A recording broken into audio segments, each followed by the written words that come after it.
Okay, one thing nice about the little shop, it has a nice high roof inside. I don't know how come they happen like that or whatever, but it kind of works out good when you have a mini hoe. So, working by myself, the thing wanted to turn all the time due to the rotation of the earth. So I had to use my giddy up strap, my little horse's leash here, or reins. Horse's reins, I think that's what they're called. So I just pulled on it and then stood beside the machine, because you can reach the levers here, which is totally against the safety rules in the modern world, but this is the kingdom. We break the rules. All right. So now I got it up here on the workbench. I kind of MacGyvered it to get it to center or to lift it up so it sits centered, and that's against the rules too. So now, in theory, I'll use the drill press right here to drill a hole, in theory. Okay, it's lunchtime in the kingdom and I'm working a little bit late because I want to get this finished. The reason we're acting like a bunch of blondes running around in circles not going in the right direction is because there's people on the internet following along. So I have a couple of fellows wanting to put electric starts on their cats. So it's an easy thing to do if you don't have this hole in the bell housing. Okay, so you need a 3 5/8 hole saw. So Rodney at West Trans was able to get me this, and then I waited 10 days for it to come in the mail. So to double check, okay, over here, it is a tight fit. All right, that's tight, and we want that. Okay, because there will be some flop or slop or whatever when it's drilled, but that's no problem. So okay, so here is the nose cone for the electric start, the 40 MT D6. Okay, so I write on everything because at my age I forget. So I bought this in 2017. It came from Oklahoma. That's a little state down in the United States of America. So it fits nicely in this hole.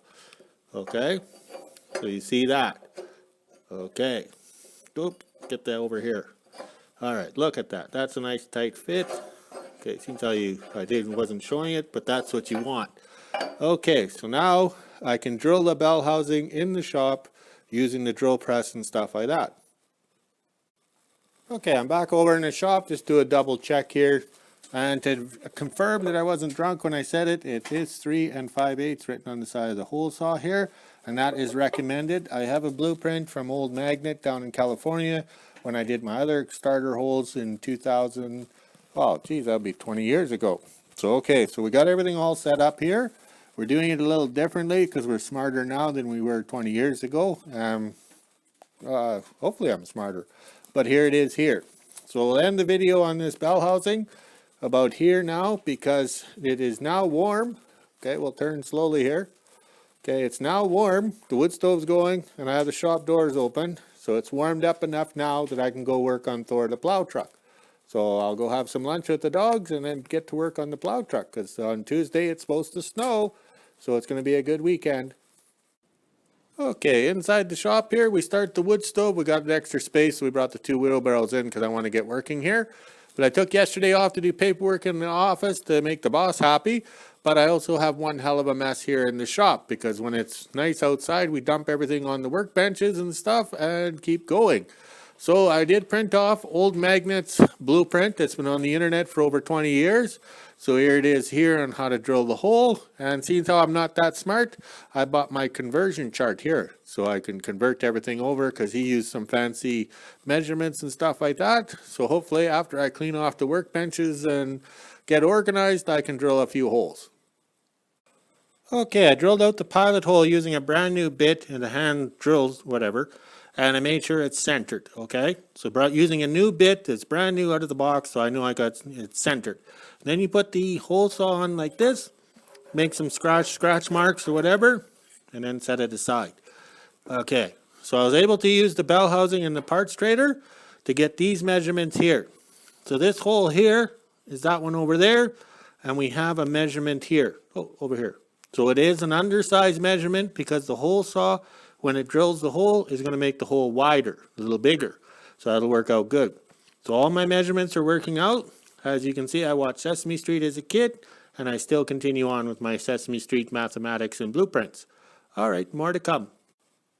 Well, that didn't take long, except for the fact that my drill press is a piece of shit. It's what, 25 years old? And the belt tightener wouldn't stay tight, so I had to hammer in a wedge there to get the belts tight, and then they get hot. Oh, it was just terrible. But it was drama. I survived. I've drilled the hole here. It only took about 30 minutes. Now it's coffee time, so now I'll go drink some coffee and relax. The only problem I had is after lunch, the wood stove over here went into a high pressure system. This morning it would not burn with the door open, the vent open, everything open. And then as I'm started to get work on this project, it went nuts. I closed everything off and it was still pumping out way too much heat. So I had to open up the ventilation at the top there. Yes, and that is a thermostat or thermometer up there because we have a camera to watch the dogs so we can check the temperature in here too. Smart thinking, eh? Okay, we're done. I think the actual measurements are off the machined edge here, not here. I think I was able to correct myself using the measurements on the blueprint because the way it's done, it's a fancy blueprint and you cross-reference everything. Plus I took measurements off the other Bellhousing in the trailer. So what I did was drilled it out, and these are the bolts you want to use on the bottom of the starter. Oh, there's my hand. And this turns to a stud because you have your solenoid right here. There's not enough room, so you put a stud in here and then you kind of grind the solenoid thing, kicker piece or whatever to fit. So I got other videos or pictures on the internet, and then I drilled out the holes with a quarter-inch bit first, and then a brand new half-inch because I didn't have that 1732s or whatever. So I went half-inch. I went to 1.5 inches down, and then I got to allow for the depth or whatever because these holes here, that one's the only one that goes right through. These here go into other castings. So you needed 1 inch of bolt through there. You can see the difference here. So I just went 1.5 inches, and then as you tap and everything. Plus I used 2 different taps, a starting tap with a less threads or whatever down here, so it's easy to start because, this is big. I ran into a problem when I drilled it. Right here, okay, is this little nub or whatever, or booby or something.